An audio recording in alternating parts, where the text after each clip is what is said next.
There is something I have been waiting to tell you. Not because the time was not right before. The time has always been right. But you were not ready to hear it. Your mind was too loud. Your pain was too fresh. Your distractions were too many. Every time I tried to reach you, something pulled you away at the last moment. But today is different. Today you are tired enough to stop running. Today you are broken enough to finally listen. Today something inside you has surrendered just enough for my words to reach where they need to go. So I'm asking you for something. Give me your complete attention. Not the attention you give while scrolling, half present and half elsewhere. I'm asking for the attention you give when something truly matters. Because what I am about to share is not motivation. It is not inspiration. It is truth that has remained unchanged for thousands of years. Truth that has transformed broken humans into unshakable beings. Truth that will do the same for you if you let it. Let me begin with a question that will disturb you. Who are you? I'm not asking for your name. I'm not asking for your profession, your relationships, your achievements, your failures. I'm asking who you actually are beneath all of that. You have spent your entire life identifying with things that are not you. You believe you are your body, but your body changes every moment. The body you had at 5 years old is completely different from the body you have now. Cells have died, new cells have formed. Not a single physical particle remains the same, yet you still feel like you. How is this possible if you are your body? You believe you are your mind, but your thoughts change constantly. The beliefs you held 10 years ago seem foolish now. The opinions you were certain about have shifted. The mental patterns you thought were permanent have transformed. If your mind keeps changing but you remain, how can you be your mind? You believe you are your emotions, but emotions come and go like weather. Sadness arrives and passes. Anger rises and falls. Even joy does not stay forever. You remain constant while emotions flow through you. How can you be something that keeps leaving? Here is the truth that changes everything. You are none of these things. You are the one who witnesses all of these things. You are the awareness in which body sensations appear. You are the consciousness in which thoughts arise. You are the presence that observes emotions without being destroyed by them. This is not philosophy. This is direct truth about your nature. And the moment you truly understand this, something extraordinary happens. You stop being controlled by what you always thought was you. When you know you are not your body, illness becomes less terrifying. When you know you are not your mind, negative thoughts lose their power over you. When you know you are not your emotions, difficult feelings no longer drown you. You become like the sky. Clouds pass through the sky. Dark clouds, light clouds, storm clouds. But the sky itself remains untouched. It does not become the clouds. It simply holds space for them to move. This is your true nature. Unchanging, unaffected, eternal. Everything else you thought you were is just clouds passing through. Now let me tell you something about action that most humans completely misunderstand. You believe that actions are performed to achieve results. You study to get grades. You work to get money. You love to get love in return. You give to receive something back. Every action becomes a transaction, an exchange, a deal with the universe. And when the results do not come, you suffer. You blame yourself. You blame others. You blame life itself. You feel cheated because you did your part, but life did not deliver its part. This is the great mistake that steals your peace. Listen carefully. You have the right to your actions alone. You never have the right to the results. The results are not yours to control. They never were. When you truly absorb this, it does not make you passive. It makes you free. Think about what happens when you work only for results. Before you even begin, anxiety appears. What if I fail? What if it does not work? What if I waste my time? This anxiety makes your work weaker. Your mind is split between doing and worrying about the outcome of doing. Then while you work, you are not fully present. Half of you is working. The other half is constantly checking whether results are appearing yet. This divided attention makes your effort mediocre. Then after you finish, you are dependent on external validation. If the results come, you feel worthy. If they do not, you feel worthless. Your entire inner state becomes controlled by circumstances outside your control. But when you release attachment to results, everything changes. You work with full presence because you are not distracted by future outcomes. You bring your complete self to the action because the action itself becomes the purpose. You do what is right because it is right, not because of what it might bring you. And here is the beautiful paradox. When you stop chasing results desperately, results often come more easily because excellence requires full presence, and full presence is only possible when your mind is not scattered across imagined futures. This does not mean you have no goals. It does not mean you stop caring about outcomes. It means you give everything to your effort and then release your grip on what happens next. The effort is yours. The result belongs to existence. There is something else you must understand about why life feels so hard for you. You have a mind, and that mind has become your greatest enemy without you realizing it. Notice what your mind does when you try to sleep. It replays conversations from years ago. It creates arguments with people who are not present. It imagines disasters that have not happened. It reminds you of every mistake you have ever made. It compares you to everyone who seems to be doing better.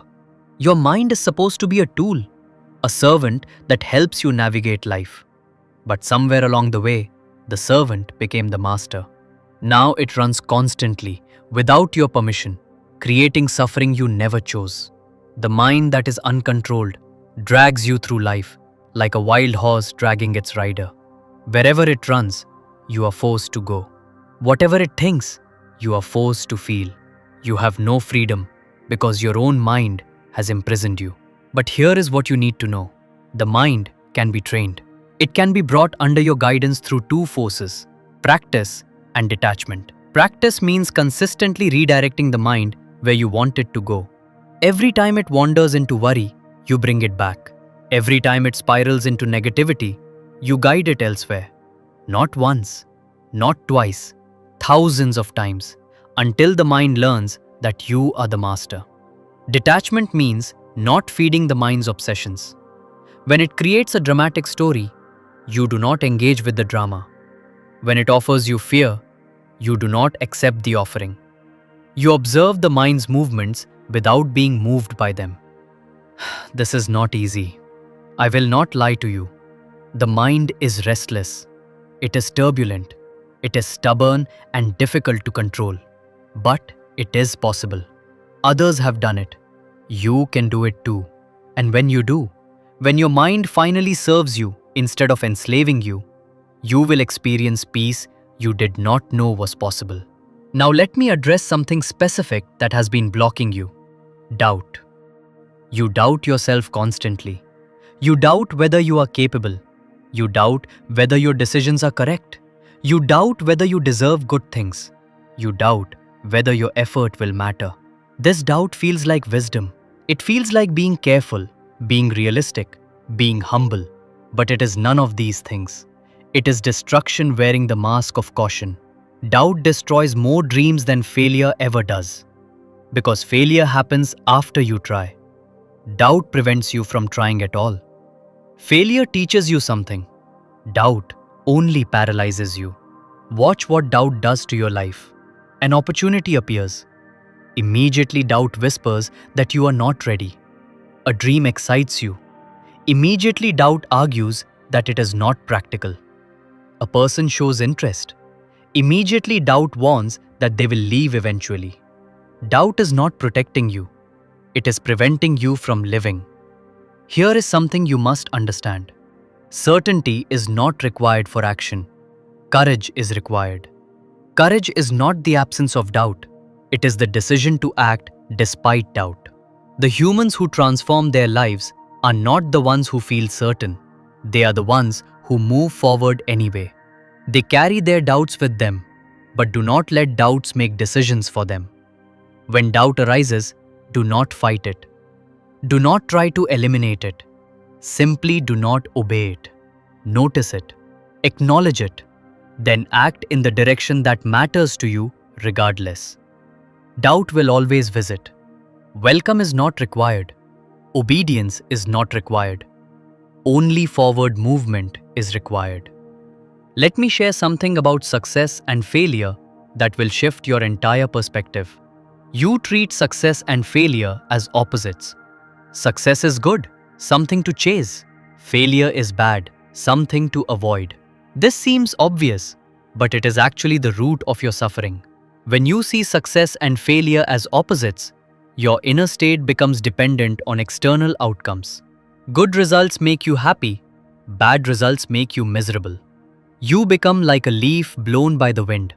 No stability, no center, constantly moved by circumstances. True strength lies in equanimity, the ability to remain steady in both success and failure, to be neither intoxicated by victory nor crushed by defeat. This does not mean you do not care. It means your core remains stable while external circumstances change. You can feel disappointment without being devastated. You can feel joy without becoming dependent on its continuation. This stability comes from remembering who you truly are. When you know you are not your achievements, success does not inflate your ego dangerously. When you know you are not your failures, defeat does not destroy your sense of worth. You work hard, you give your full effort, you care about doing excellent work, but your inner peace is not held hostage by results you cannot control. This is freedom.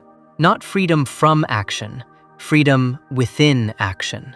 The ability to participate fully in life while remaining untouched by its constant fluctuations. Now, I must tell you something that might disturb your comfort. No one is coming to save you. Not a person, not a circumstance, not a perfect opportunity. You have been waiting for something external to change your life. A mentor who will guide you, a relationship that will complete you, a break that will launch you, a moment when everything finally clicks. But this waiting has become an excuse. It allows you to postpone your own transformation. It gives you permission to remain stuck because the external savior has not appeared yet. Here is the truth. You are the one you have been waiting for. The power to change your life exists within you right now. Not as potential that needs to be unlocked by someone else. Not as capability that requires external circumstances. Right now, with exactly what you have, you can begin. This does not mean external help is worthless. Guidance has value. Support has value. But they can only work with someone who has already decided to transform. They cannot create that decision for you. You are your own friend, and you are your own enemy. No one outside you can lift you if you are committed to staying down, and no one outside you can keep you down if you are committed to rising. The same self that created your suffering can end it. The same mind that built your prison can dismantle it. The same choices that brought you here can take you somewhere entirely different. But it begins with accepting full responsibility. Not blame, responsibility. Blame looks backward and assigns fault. Responsibility looks forward and claims power. Whatever happened to you, you can decide what happens next. Whatever you have been, you can decide who you become. This is your birthright, and no circumstance can take it from you. Let me speak now about attachment, which is the silent cause of most of your suffering. You are attached to things remaining as they are, attached to people staying in your life, attached to circumstances continuing in their current form, attached to your own identity remaining stable and unchallenged. But everything in existence changes. Everything, without exception. The body ages, relationships transform, circumstances shift. What you have today will not remain forever. When you are attached to what must change, you suffer. Not because change is bad, but because your attachment makes change feel like loss. You grip tightly what was always going to move, and the tighter you grip, the more pain you feel when it slips away. Attachment comes from forgetting who you are. When you think you are limited, temporary, incomplete, you try to hold on to external things for security. You believe that if you lose what you have, you will be diminished. But when you remember your true nature, unchanging awareness that witnesses all change, attachment naturally loosens. You still love, you still participate, you still care, but you do not cling. You hold everything with open hands. This is not coldness. It is the deepest form of love. Love that allows others to be who they are, to change as they must, to come and go as their journey requires. Love that does not possess, but appreciates. When you love without attachment, you experience the joy of connection without the fear of loss. You receive fully what life offers in each moment, without demanding that the moment last forever. This is peace. Not the peace of having everything you want, the peace of being complete with or without what you want. I want to tell you about time now, because your relationship with time is causing you unnecessary pain. You spend most of your life in two places that do not exist, the past and the future. In the past, you replay moments that cannot be changed. You relive conversations, wishing you had spoken differently. You revisit decisions, imagining alternative choices. You carry guilt for mistakes long completed. You maintain anger toward people who hurt you years ago. In the future, you rehearse moments that may never arrive. You imagine catastrophes that have not happened. You plan conversations that may never occur. You worry about problems that might never manifest. You fantasize about successes that remain uncertain. Meanwhile, the only moment that actually exists, this present one, passes unnoticed. Life is only happening now. Not in memories of yesterday, not in projections of tomorrow. Right now. This breath, this moment, this experience. When you miss the present, you miss your entire life. You become like someone watching a movie while constantly looking at their phone. Technically present, but actually absent. Returning to the present is not complicated. It simply requires noticing when you have left, noticing when your attention has wandered to past or future, and gently bringing it back to what is actually happening. The present moment is always manageable. Have you noticed this? Your suffering usually comes from remembering past pain or anticipating future problems. But right now, in this exact moment, you are usually okay. Learning to stay present does not mean you never plan or reflect. It means you choose consciously when to visit past or future, rather than being dragged there by an uncontrolled mind. You plan deliberately. You reflect purposefully. Then you return to the only place life actually happens. There is something about purpose that I must help you understand. You keep searching for your purpose as if it was something external to find, something that exists somewhere outside you, waiting to be discovered. You think that once you find this purpose, everything will make sense. Life will become clear. Action will become easy. But purpose is not found. It is created. It is chosen. Purpose comes from deciding what matters to you and committing to it. Not because you discovered some cosmic plan, but because you chose a direction and gave yourself fully to it. The person who helps others because they decided helping matters has as much purpose as someone who felt called from birth. The decision creates the purpose. The commitment creates the meaning. Stop waiting to find purpose. Start creating it through action. Help someone, build something, solve a problem, develop a skill. The action itself will generate meaning. You do not need permission from the universe. You need only decision from yourself. And understand this, purpose does not make life easy. It makes life meaningful. You will still struggle. You will still face obstacles. But the struggle will be in service of something that matters to you. That is enough. That is everything. Let me tell you what happens when you truly absorb everything I have shared. You stop fighting life. Not because you become passive, but because you realize that resistance creates more suffering than circumstances themselves. You learn to work with what is, rather than exhausting yourself demanding that things be different. You stop fearing death, not because you become reckless, but because you understand that what you truly are was never born and will never die. The body will end, the mind will dissolve, but awareness itself? It was here before this body formed.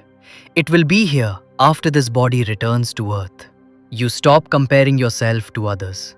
Not because you force yourself to stop, but because you genuinely understand that each journey is unique.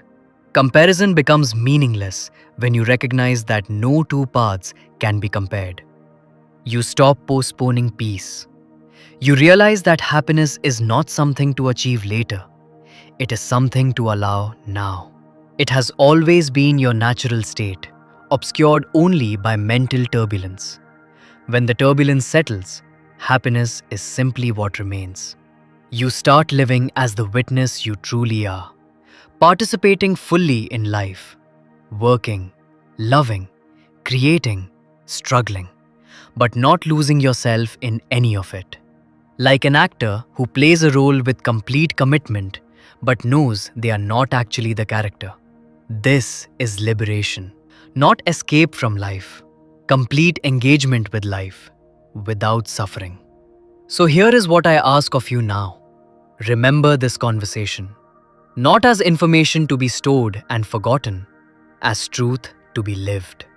When you wake tomorrow and the mind begins its familiar noise, remember, you are the witness, not the noise. When you act and results disappoint, remember, your right is to action alone, never to outcomes. When doubt paralyzes you, remember, courage is not the absence of doubt, but the decision to move anyway. When attachment causes pain, remember, hold everything with open hands, and nothing can be taken from you. When the present moment slips away, remember, life is only happening now, and now is always available.